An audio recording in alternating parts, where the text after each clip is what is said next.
I'm Roque, and today we're gonna talk about triads on the guitar. In rhythms like merengue and bachata, you can find triads all over, and rhythms also like reggae and funk.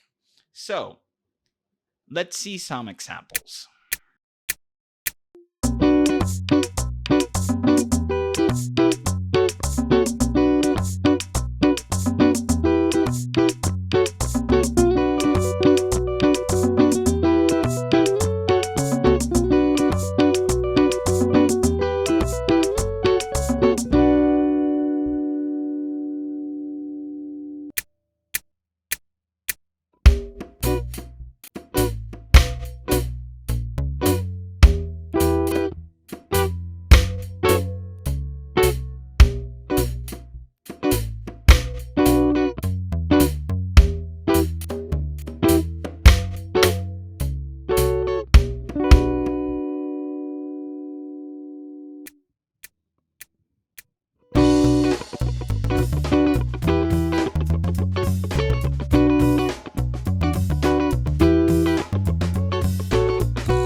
That would be a regular 8-note bachata rhythm.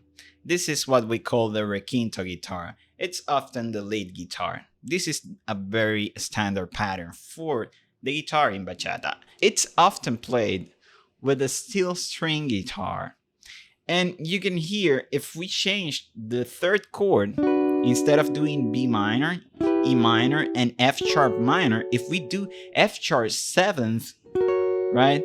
And we played an F sharp major triad, it would sound more like a bachata chord progression, like this.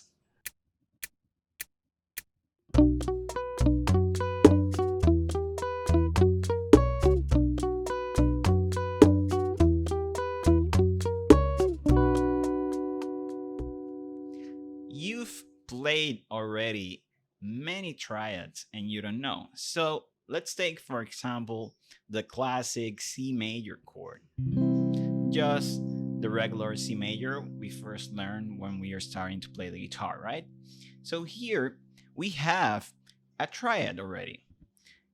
It's called a triad because we have 3 notes. In this case, we have C, E, and G, which are root, major third, and perfect fifth, okay? Then on top, we repeat C and E again, you see? So it's C, E, G, C, E. This lower structure is what we call a closed triad in root position, okay? C, E, G, that's my major chord, okay? Now, if I move my C 1 octave higher, so I move my C from here to here, I get this shape within the same chord, right? And this is what I call my first inversion of C major. And then I move the E 1 octave higher, right? And I get this G, C, E, right? These are the close position triads and the inversions, okay? Root position, first inversion, and second inversion. Okay? This is the way we like to see and visualize the triads because we can relate it to a chord we already know, just like C major, okay? The other position where we can learn the triads, it's here.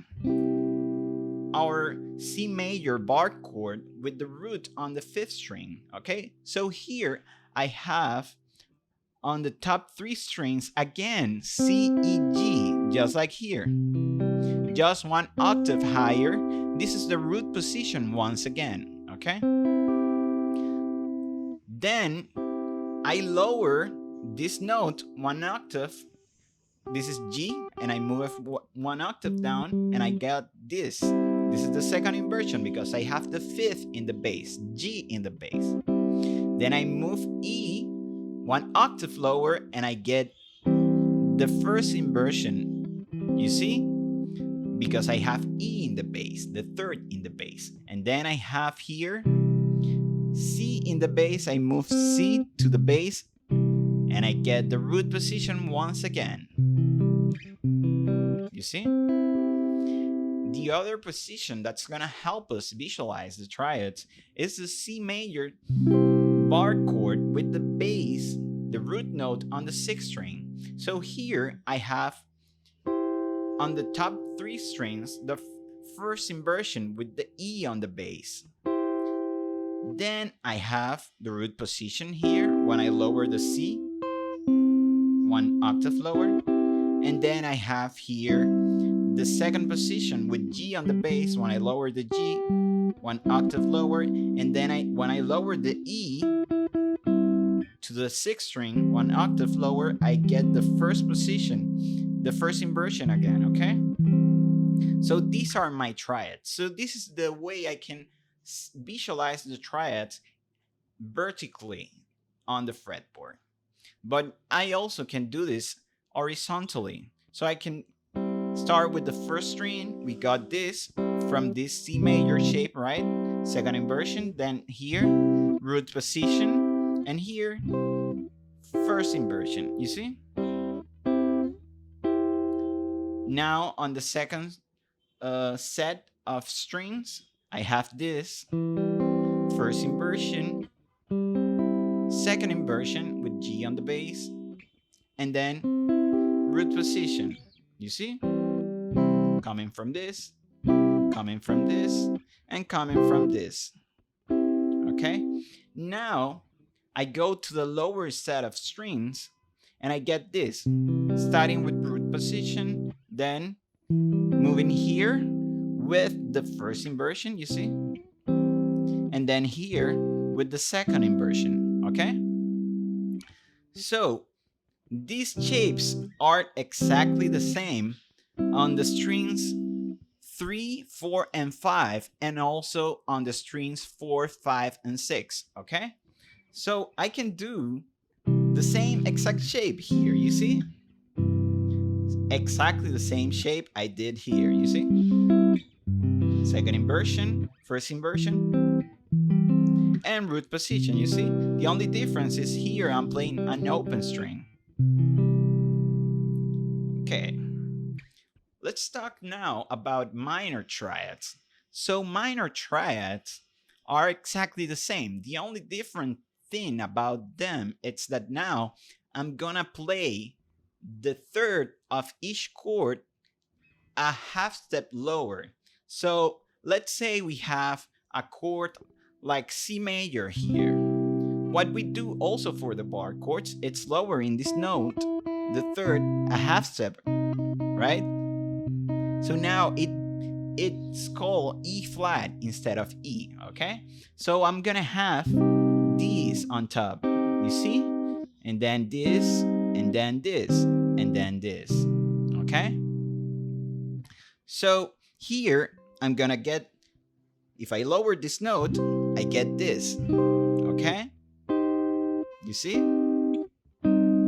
And then here. And now, because this is the E natural and I cannot lower my open string, we're gonna do the same shape we did here before for the C major, but one octave higher here, you see?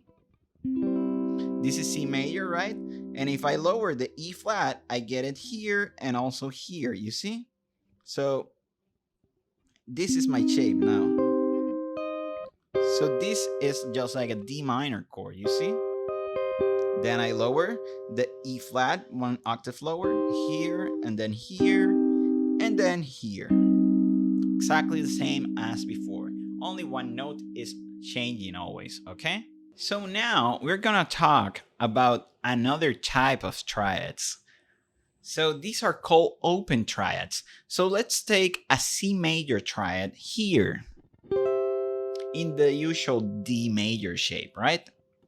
So if we take this triad and we drop the C, the note in the middle by an octave lower, we will get an open voicing, you see?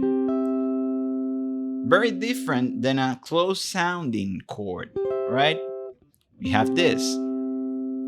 So now, if I do all of the inversions with this type of voicing, open triads, I'll get this. And then I get this.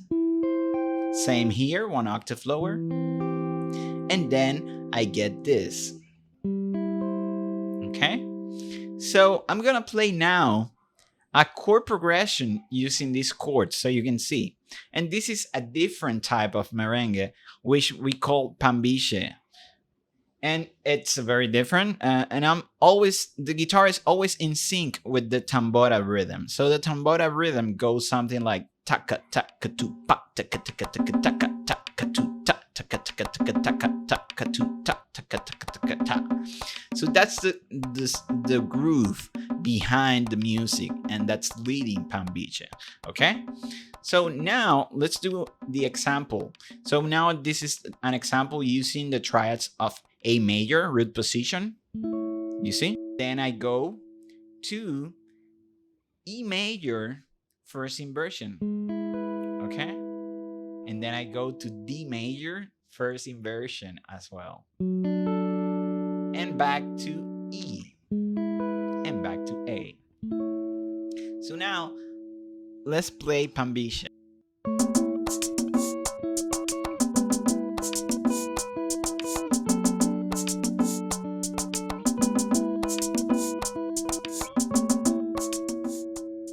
So now let's talk about a very useful thing we can do with triads.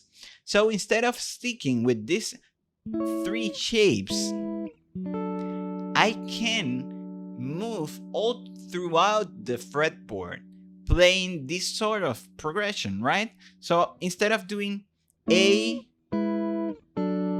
E, and D like that, I can do like this, you see?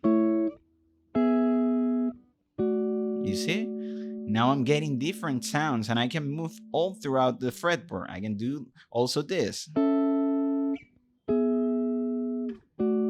Okay, so I can play my chord progression again like this.